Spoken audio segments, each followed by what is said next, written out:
అదే వైఎస్ఆర్ కాంగ్రెస్ పార్టీ వచ్చింది.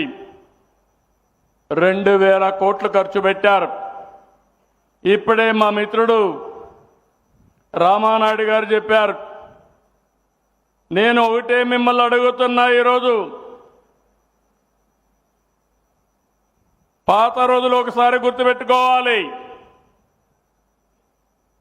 ఏం తమ్ముళ్ళు ఆ రోజు జ్ఞాపకం ఉందా వచ్చి ఇక్కడ చేసిన పని అని మిమ్మల్ని అడుగుతున్నా. సినిమాల్లో చూసాం, గేట్లతో సెట్టింగులు వేసి నీళ్లు కూడా బయట నుంచి తీసుకొచ్చి ఆ నీళ్లన్నీ కూడా వదిలిపెడితే విమానం ఎక్కే లోపల నీళ్లన్నీ ఇంకిపోయినాయి. అవునా కాదా అని మిమ్మల్ని అడుగుతున్నా. గుర్తుంటే చేతుల పైకెత్తండి.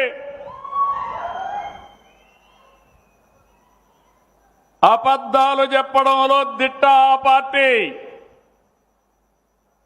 అసాధ్యమైన పనుల్ని సాధ్యం చేయడం ఎన్డీఏ.